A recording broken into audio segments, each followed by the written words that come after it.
ಪ್ರತಿಯೊಬ್ಬ ಕುಟುಂಬಕ್ಕೂ ಶುದ್ಧ ಕುಡಿಯುವ ನೀರಿನ ಪೂರೈಕೆ ಆಗಬೇಕು ಅನ್ನುವಂತಹ ಕಾರಣಕ್ಕಾಗಿ ಸರ್ಕಾರಗಳು ಹಲವು ರೀತಿಯ ಯೋಜನೆಗಳನ್ನು ಜಾರಿಗೆ ತಂದಿದೆ.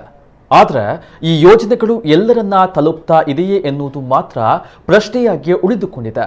ದಕ್ಷಿಣ ಕನ್ನಡ ಜಿಲ್ಲೆಯ ಕುಗ್ರಾಮವೊಂದರ ಹಲವು ಮನೆಗಳು ಕಳೆದ 30 ವರ್ಷಗಳಿಂದ ಶುದ್ಧ ನೀರು ಏನು ಎಂಬುದನ್ನೇ ಕಂಡಿಲ್ಲ.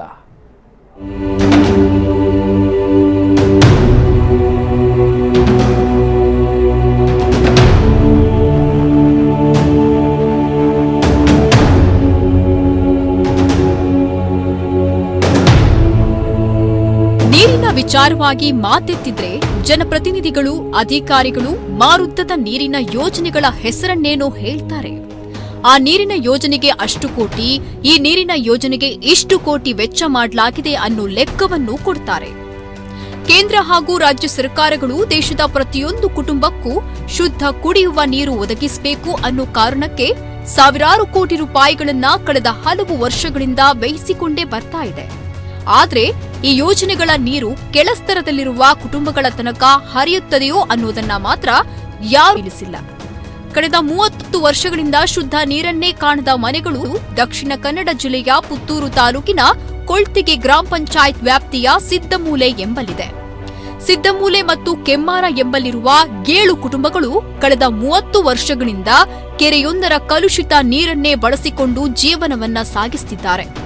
ರಸ್ತೆ ಪಕ್ಕದಲ್ಲೇ ಇರುವ ಈ ಕೆರೆಯಲ್ಲಿ ವಾಹನಗಳನ್ನ ತೊಳೆಯುವುದು, ಬಟ್ಟೆ ಒಗೆಯುವುದು ಸಾಮಾನ್ಯವಾಗಿದ್ದು, ಇದೇ ನೀರನ್ನ ಇಲ್ಲಿನ ಕುಟುಂಬಗಳು ತಮ್ಮ ಎಲ್ಲಾ ಕಾರ್ಯಗಳಿಗೂ ಬಳಸಬೇಕಾದ ಅನಿವಾರ್ಯತೆಯಲ್ಲಿದೆ.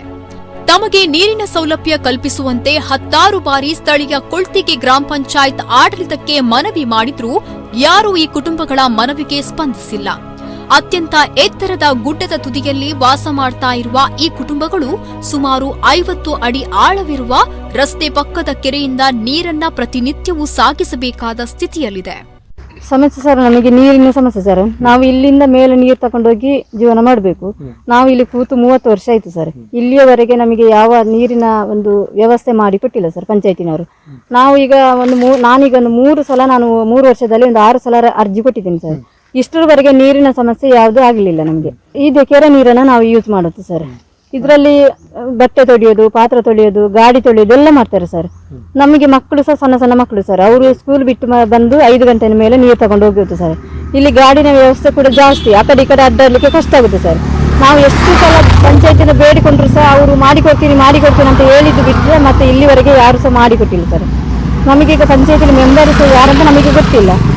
ಈಗ ನಮಗೆ ಗ್ರಾಮ ಸಭೆ ಆಗಿದ್ದು ಗೊತ್ತಿಲ್ಲ, ನಮ್ಮನ್ನು ಕರೆದು ಸಹ ಇಲ್ಲ ಅವರು. ಹಾಗೆ ನಾವು ಎಷ್ಟು ಸಲ ಹೇಳಿಕೊಂಡ್ರು ಅವರು ಇಷ್ಟರವರೆಗೆ ನಮಗೆ ಯಾವುದು ಪ್ರಯೋಜನ ಆಗಲಿಲ್ಲ ಸರ್.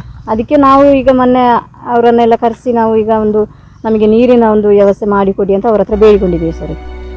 7 ಮನೆಗಳಲ್ಲಿ ಯಾವ ಮನೆಗಳಲ್ಲೂ ಶೌಚಾಲಯದ ವ್ಯವಸ್ಥೆಯೂ ಇಲ್ಲದ ಕಾರಣ ಮಹಿಳೆಯರು, ಯುವತಿಯರು, ಮಕ್ಕಳು ಸೇರಿದಂತೆ ಕುಟುಂಬದ ಎಲ್ಲಾ ಸದಸ್ಯರು ಬಯಲು ಬಹಿರ್ದೆಸೆಯನ್ನೇ ಅವಲಂಬಿಸಬೇಕಾದ ಅನಿವಾರ್ಯತೆ ಇದೆ. 20 ವರ್ಷಗಳ ಹಿಂದೆ ನಿರ್ಮಿಸಲಾಗಿದ್ದ ಮನೆಗಳು ಇದೀಗ ಕುಸಿದು ಬೀಳುವ ಸ್ಥಿತಿಯನ್ನ ತಲುಪಿದ್ದು, ಆದಷ್ಟು ಬೇಗ ತಮ್ಮ ಸಮಸ್ಯೆಗಳಿಗೆ ಸ್ಪಂದಿಸಬೇಕು ಅಂತ ಈ ಕುಟುಂಬಗಳು ಅಂಗಲಾಚುತ್ತಿದೆ. ಅಧಿಕೃತವಾಗಿ ಮನೆ ನಂಬರ್ ಇರುವಂತಹ 3 ಮನೆ ಮಾತ್ರ ಇರುವುದು. ಈಗ 6-7 ಮನೆ ಉಂಟು, ಬೇರೆ ಬೇರೆ ಅವರು ಬಂದು ಕಟ್ಟಿಕೊಂಡು ಕೂತಿದ್ದಾರೆ. ಕೆಲವು ಸರ್ಕಾರಿ ಜಾಗದಲ್ಲಿ ಕೂತಿದ್ದಾರೆ, ಕೆಲವು ಅವರದೇ ಪೈಕಿಯಲ್ಲಿ ಸ್ವಲ್ಪ ಸ್ಯಾಂಕ್ಷನ್ ಆದ ಜಾಗದಲ್ಲಿ ಒಂದು ಮೂಲೆಯಲ್ಲೆಲ್ಲ ಕೂತ್ಕೊಂಡಿದ್ದಾರೆ. ನಮಗೆ ಈ 3 ಜನರಿಗೂ ನಾವು ಹಿಂದೆ ನಮ್ಮ ಅವಧಿಯಲ್ಲೆಲ್ಲ ಹಿಂದಿನ ಅವಧಿಯಲ್ಲಿ ಮನೆ ಕೊಟ್ಟಿದೆ, ಟಾಯ್ಲೆಟ್ ಕೊಟ್ಟಿದೆ 3 ಜನರಿಗೂ. ಆದರೆ ಕುಡಿಯುವ ನೀರಿನ ಒಂದು ಸಮಸ್ಯೆ ಏನಂತ ಹೇಳಿದರೆ, ಅದು ಎತ್ತರ ಪ್ರದೇಶ, ಗುಡ್ಡ ಪ್ರದೇಶ. ಅಲ್ಲಿಗೆ ಯಾವುದೇ ನೀರಿನ ಇದರಿಂದ ನಾವು ಕೆಮ್ಮಾರ ವಾರ್ಡಿನ ಇದರಿಂದಲೂ ಕಳಿಸಲಿಕ್ಕೆ ನೋಡಿದೆವು.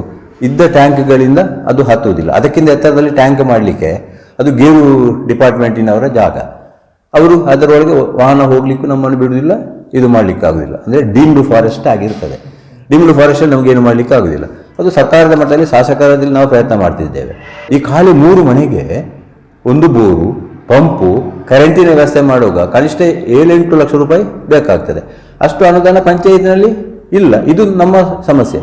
ಅವರ ಸಮಸ್ಯೆ ತಪ್ಪು ಅಂತಲ್ಲ, ಕುಡಿಯಲಿಕ್ಕೆ ನೀರು ಖಂಡಿತ ಅವರಿಗೆ ಇಲ್ಲವೇ ಇಲ್ಲ, ಅದು ಗ್ಯಾರಂಟಿ. ಅವರು ಹೇಳೋದು ತಪ್ಪಲ್ಲ. ಶುದ್ಧ ಕುಡಿಯೋ ನೀರು ಕೊಡಬೇಕಾದ್ದು ಪಂಚಾಯತ್ನವರ ಜವಾಬ್ದಾರಿ. ಈ ಹಿಂದಿನ ಪಂಚಾಯತಲ್ಲೂ ಕೂಡ ನಾವು ದೂರ್ಲಿಕ್ಕೆ ಹೋಗುವುದಿಲ್ಲ. ಯಾಕಂತಂದರೆ ಅವರಿಗೂ ಈ ಸಮಸ್ಯೆ ಆಗಿದೆ ಅನುದಾನದ ಕೊರತೆಗಳಿಂದ.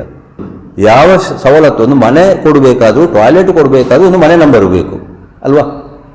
ಕುಡಿಯುವ ನೀರಿನ ವ್ಯವಸ್ಥೆ ಮಾಡಬೇಕಾದ್ರೆ ನಮಗೆ ಇಂಥ ಸಮಸ್ಯೆಗಳು ಬರ್ತವೆ. ಆದರೂ ಕೂಡ ನಾವು ಅಂಥವರ ಕುಡಿಯುವ ನೀರನ್ನು ಮಾನವೀಯ ದೃಷ್ಟಿಯಲ್ಲಿ ಕೊಟ್ಟಿದ್ದೇವೆ.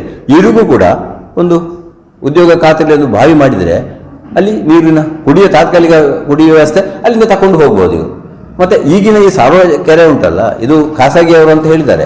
ಅದು ಖಾಸಗಿಯವರ ಜಾಗವೂ ಬರ್ತದೆ, ಸರ್ಕಾರಿ ಜಾಗವೂ ಬರ್ತದೆ. ಮತ್ತು ಅದರಲ್ಲಿ ಒಗೆಯುವುದಿದ್ದೆಲ್ಲ ವಾಸ್ತವ ಇದ್ದ ನಾವೆಲ್ಲ ದಿನ ನೋಡ್ತೇವೆ, ನಮಗೂ ಗೊತ್ತುಂಟು ಈ ಸಮಸ್ಯೆ. ಆದರೆ ಅನುದಾನದ ಕೊರತೆ ಮೇನು. ಆದರೆ ಜಲಜೀವನ್ ಮಿಷನ್ ಬಂದರೆ ಕುಡಿಯುವ ನೀರನ್ನು ಆಗ್ತದೆ. ಸಿದ್ದಮೂಲೆ ಹಾಗೂ ಕೆಮ್ಮಾರ ಭಾಗದಲ್ಲಿರುವ 7 ಮನೆಗಳಲ್ಲಿ 3 ಮನೆಗಳಿಗೆ ಮಾತ್ರ ಪಂಚಾಯತ್ನಿಂದ ಮನೆ ನಂಬರ ಸೇರಿದಂತೆ ದಾಖಲೆ ಪತ್ರಗಳಿದ್ದು, ಉಳಿದ ಮನೆಗಳಿಗೆ ಯಾವುದೇ ದಾಖಲೆ ಪತ್ರಗಳಿಲ್ಲ. ದಾಖಲೆ ಪತ್ರಗಳಿರುವ ಮನೆಗಳಿಗೆ ಕೂಡಲೇ ಶೌಚಾಲಯ ವ್ಯವಸ್ಥೆಯನ್ನ ಮಾಡುವ ಭರವಸೆಯನ್ನ ಗ್ರಾಮ ಪಂಚಾಯತ್ ನೀಡಿದೆ. ಅಲ್ಲದೆ ನೀರಿನ ವ್ಯವಸ್ಥೆಗಾಗಿ ಜಲಜೀವನ್ ಮಿಷನ್ ಯೋಜನೆಯಡಿ 7 ಲಕ್ಷದ ಕುಡಿಯುವ ನೀರಿನ ಪ್ರಸ್ತಾವನೆಯನ್ನು ಈಗಾಗಲೇ ಕಳುಹಿಸಲಾಗಿದೆ. ಏತನ್ಮಧ್ಯೆ ಪಂಚಾಯತ್ ವತಿಯಿಂದ ತಕ್ಷಣಕ್ಕೆ ನರೇಗಾ ಮೂಲಕ ಬಾವಿಯನ್ನ ಕೊರೆಯಲು ವ್ಯವಸ್ಥೆ ಮಾಡುವುದಾಗಿ ಸ್ಥಳೀಯ ಕುಟುಂಬಗಳಿಗೆ ಈಗಾಗಲೇ ಸೂಚಿಸಲಾಗಿದೆ. ಇದಕ್ಕಾಗಿ ನರೇಗಾ ಕಾರ್ಡ್ ಮಾಡಿಸಿಕೊಳ್ಬೇಕು ಅಂತ ಹಲವು ಬಾರಿ ಪಂಚಾಯತ್ ಮೂಲಕ ಈ ಕುಟುಂಬಗಳಿಗೆ ತಿಳಿಸಲಾಗಿದ್ರೂ ಈವರೆಗೂ ಕಾರ್ಡ್ ಮಾಡಿಸಿದ ಹಿನ್ನೆಲೆಯಲ್ಲಿ ಬಾವಿಯನ್ನ ಕೊರೆಯುವ ಪ್ರಕ್ರಿಯೆಗೂ ಅಡ್ಡಿಯಾಗಿದೆ ಅನ್ನೋದು ಸ್ಥಳೀಯ ಪಂಚಾಯತ್ನ ಸ್ಪಷ್ಟನೆಯಾಗಿದೆ. ಒಟ್ನಲ್ಲಿ ಜನ ಜಾನುವಾರುಗಳು ಸಾವನ್ನಪ್ಪಿರುವ ಕೆರೆಯ ನೀರನ್ನ ಬಳಸಬೇಕಾದ ದಯನೀಯ ಸ್ಥಿತಿಯಲ್ಲಿ ಈ ಕುಟುಂಬಗಳಿದ್ದಾವೆ. ಜನಪ್ರತಿನಿಧಿಗಳು, ಅಧಿಕಾರಿಗಳು ತಕ್ಷಣವೇ ಈ ಬಡ ಕುಟುಂಬಗಳ ನೆರವಿಗೆ ಧಾವಿಸಬೇಕಾಗಿದೆ. ನಮ್ಮ ಕುಡ್ಲ ನ್ಯೂಸ್, ಪುತ್ತೂರು.